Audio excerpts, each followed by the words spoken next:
Hi, my name's Sheehan and today I'd like to talk about Superman, the movie, the 1978 blockbuster directed by Richard Donner and starring Christopher Reeve, Gene Hackman, Margot Kidder and Marlon Brando.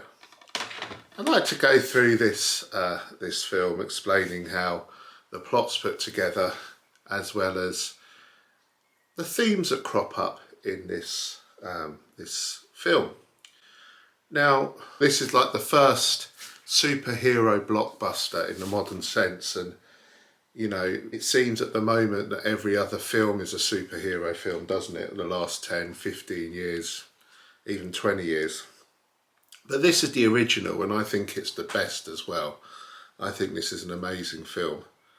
And I've got so many fond memories of watching it when I was a child, particularly around Christmas time.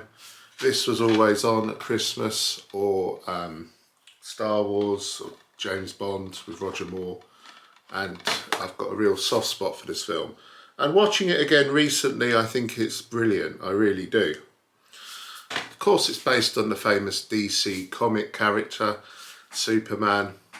And we have these, at the beginning of the film, we have these kind of, the titles are in black and white and suggest something of the golden age of the comic book in the 1930s and 1940s.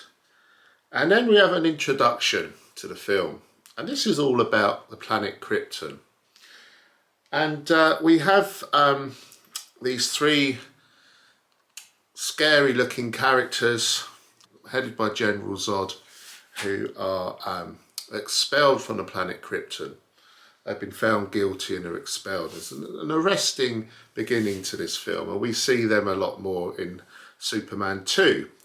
I believe that the original intention was that these two films were basically to be made, you know, one after the other. And then it turns out that Jor-El, who's like one of the head counsellors on Krypton, played by Marlon Brando, is warning of the planet's imminent destruction. The sun's got too large.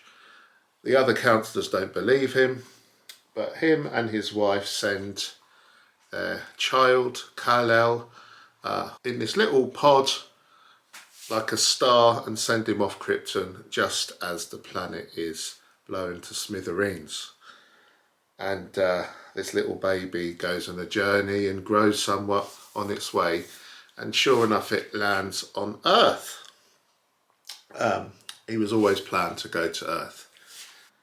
Found by a couple getting on in years who see this baby as a blessing, and sure enough, to show his superhuman strength, the child holds up their car with the flat tyre. Then we fast forward a few years, and in this rather beautiful part of the film, Act 1, we see a young Clark Kent, as he now is, growing up in Smallville, being somewhat picked on by the jocks at school, but then showing glimpses of his power and his strength by kicking a ball right into the distance, by running, beating a train and running so fast he beats a train. And you know, we get to know that his father is discouraging him from showing off his skills, and he knows that he's got a real responsibility having these powers on Earth. And then sadly his father dies, and Clark decides to move on. And he goes up to what looks like, I don't know, Alaska, I don't know, or even the North Pole, somewhere really snowy, and he's got this green piece of Krypton from his homeland. He chucks it, lands in the snow, and this big kind of cave of crystal grows up. And he finds out a lot more about where he is from, and about his family, and his father is telling him everything. And at the end of that, you see Superman fly off for the first time. Act 2 is really about Superman and Lois Lane. Now, Clark Kent, his alter ego, of course, has now got a job as a reporter in the Daily Planet in Metropolis, and he's taken a shine to Lois Lane, another reporter. And, you know, he's putting on this act as being a real kind of wimp, you know, he's really weak. But then he's called upon eventually to become Superman.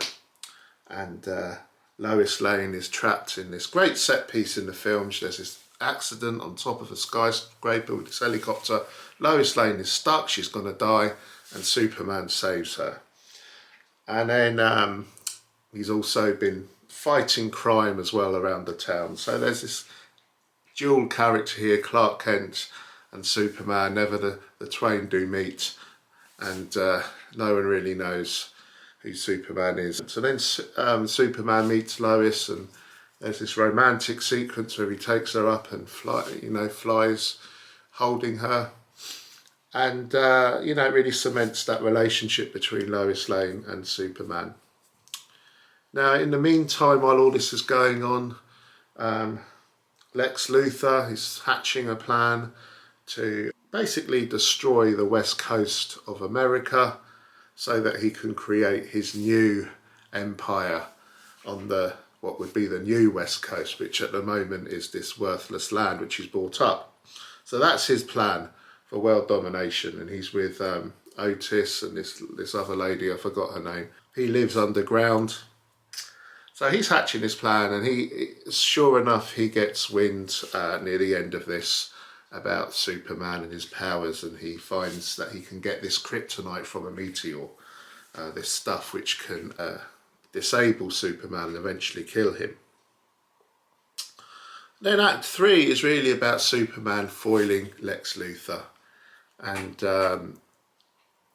Lex Luthor has this plan. He's tampered with these missiles which are going to explode on the San Andreas Fault and create the destruction of the west coast of America, and the missiles do hit, and Lois Lane is caught up in there. She's trapped underground. You know, the whole area is in peril, but Superman comes.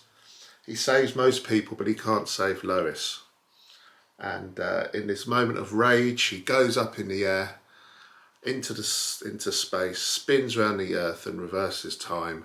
He comes down and saves Lois Lane. Superman saves the day, and he drops Lex Luthor and his gang off at jail. Such an entertaining film, this.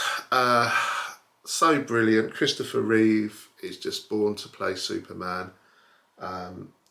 And Margot Kidder as Lois Lane is fantastic as well. She's got so much character and kind of such an engaging character in this. We've got, you know, Gene Hackman as Lex Luthor is fantastic, full of these funny, witty quips, usually aimed at Otis.